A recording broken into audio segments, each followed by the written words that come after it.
Don Messer's Jubilee was legendary. There are still some of the dancers, like the booked dancers that are around that every once in a while show up at one of my concerts and kind of just say, "Hey, Oh, I'm a booked dancer," and they were like a family, really. welcome back to the Chesterfield. I'm your host, Iskwē, and today I'm going to take you to the east coast of Canada for a conversation with Catherine MacLellan. Catherine has been making music her entire life. She's released 7 albums, she's won a Juno Award, and several East Coast Music Awards.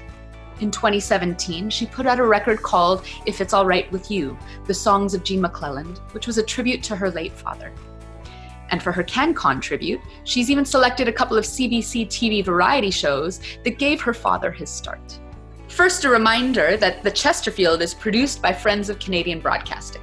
Friends is funded completely by individual Canadians who care about preserving our own stories. Please click on the link in the video description to visit friends.ca and get involved. Please welcome to the show, Catherine MacLellan. Hi, Catherine. Hi, Iskwē. How are you? I'm wonderful. How are you? I'm doing great. Yeah. Oh, good. And you are joining us from where right now? I am in Bay Egmont, Prince Edward Island, in the Evangeline region on the western end. So yeah, it's very quiet here. Oh, beautiful. It must be quite peaceful. It is, yeah, especially right now as things have calmed down. My daughter is back in school, and yeah, it's very, very peaceful. Right. Obviously, we're living in a very, very different time right now. 2020 has proven to be a special year. Yes. How has it been for you out in PEI? Well, sometimes I can feel a little bit isolated out here, especially because I live rurally, and suddenly in March when everything shut down, it just was like, oh, it's good to be isolated when everyone's isolated in a place that there's space to roam. And I felt very fortunate to be here. Right. So yeah, I kind of look forward to being able to leave the Atlantic region, because right now, if I did, I'd have to come back and quarantine. One of the nice things about this show is that we're inviting Canadian artists to come and talk about Canadian art that has inspired them, that is meaningful to them, that they just love for whatever reason it might be. So I'm wondering if you might be able to talk about the piece that you've selected to talk about today. Yeah, sure. CBC has always been a part of my family in a very direct way. My dad got his start on Don Messer's Jubilee back in the late 60s.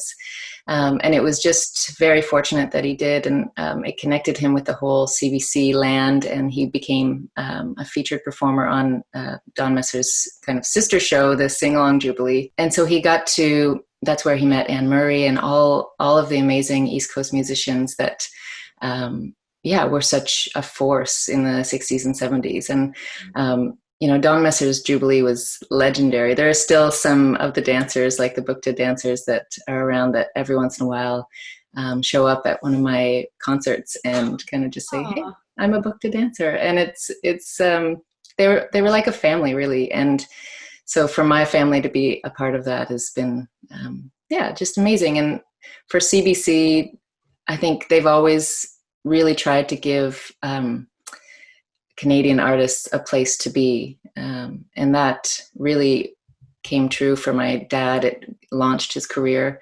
Mm-hmm. And it's been the same for me too. I really got my national start just through CBC playing my music. Oh, awesome. I did too, actually. Yeah, didn't we all?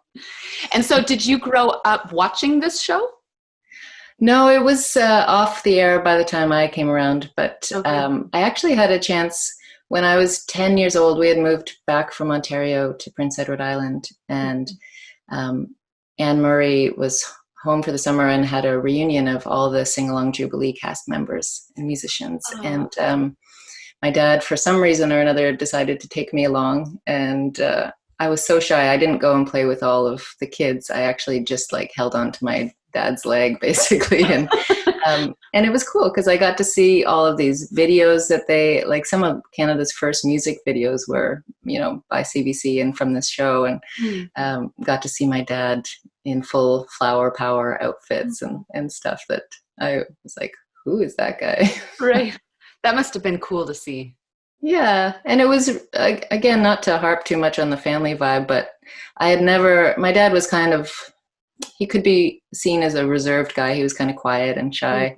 Mm-hmm. And when we got out of the car that day, my dad like bolted over to this guy, Davy Wells, and jumped. He was a little man, and my dad jumped on him, like arms and legs around him, and just like long lost brothers that hadn't seen each other in eons. And that was it's like, oh, I figured it out. Like, this is his family. Yeah. When I think of East Coast music, and I think of the family vibe that comes from it, it can be such a beautiful connection within the family space, but to be able to, get that out into the population could be a tough process. Yeah, and so I think CBC has been the bridge for many artists from the East Coast, because we are kind of in our own little bubble. Well, definitely now we're in a bubble, but historically it's been like the East Coast scene, and there's kind of this idea of what that means, and it's still kind of clinging on.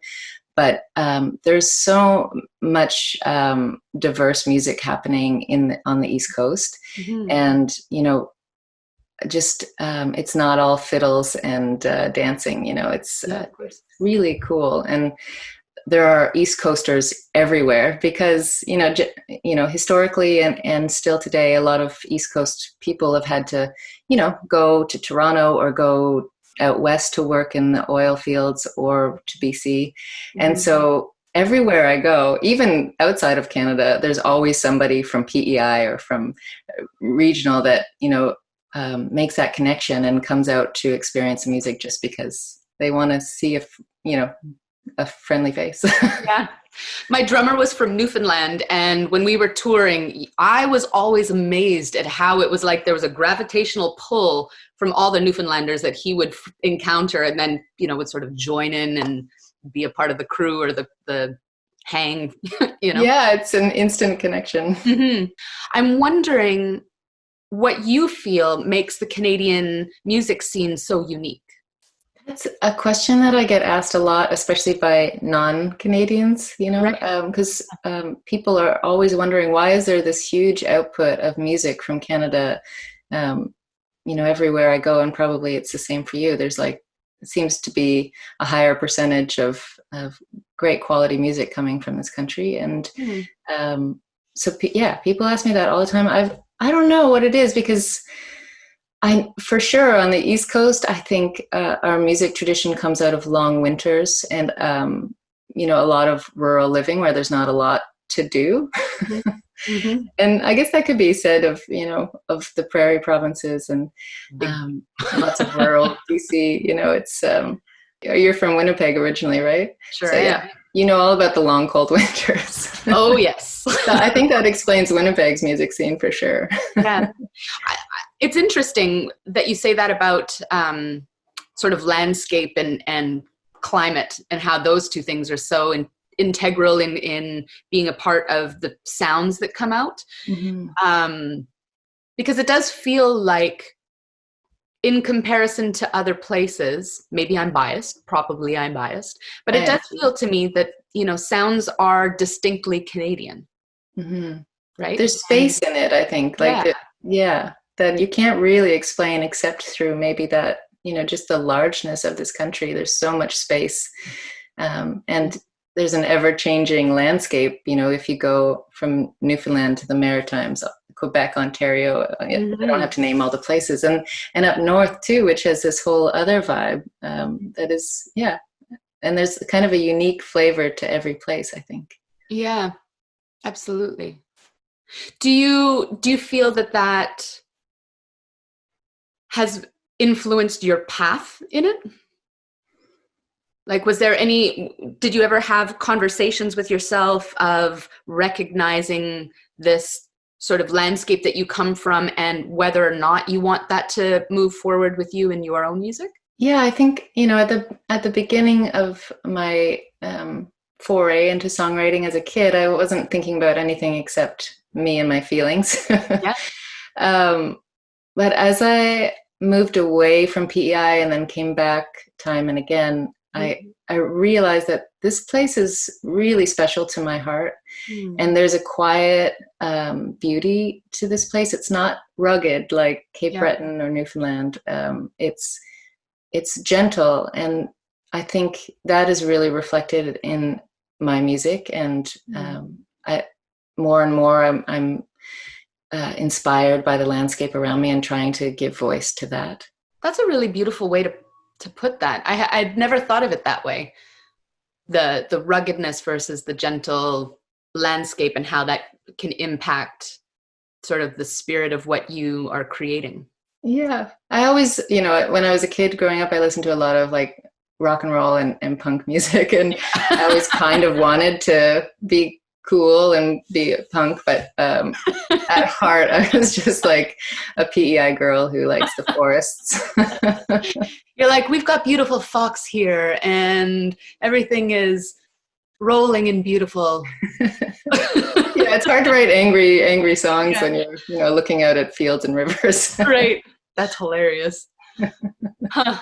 That's funny. Do you feel like being a Canadian artist with a distinctly Canadian element to what you do, have you found it challenging at all to expand it beyond the Canadian border? I find it actually easier to expand beyond the Canadian border than sometimes to be within the Canadian borders. Yeah. I've had so many opportunities to tour and in different regions. Italy kind of being the most distinct one of what, like, people just came out because they're like, what is this? and Germany and the Netherlands, Belgium, and England, like there's this kind of love for Canadian music that brings people to the shows even if they haven't heard about you. And I find that fascinating. Mm-hmm. It's interesting, right? Like there's a very different tour culture in other places, other territories. Mm-hmm. Do you think that the CBC was able to help build any of these connections for you, either both internally and externally of the Canadian border? Definitely. I mean, I don't think I could have left the Maritimes really without the support of CBC, because I think people are less likely to go out to shows if they haven't heard of you in Canada. Yeah. And so without somebody like the CBC boosting your music and telling people, hey, check out this new artist. And then, venues are like, oh yeah, I heard that song on the radio. Right. It just really, it helps grease the wheels, and it does, like, I think it can't even be stated how much it helps to have the CBC supporting Canadian musicians.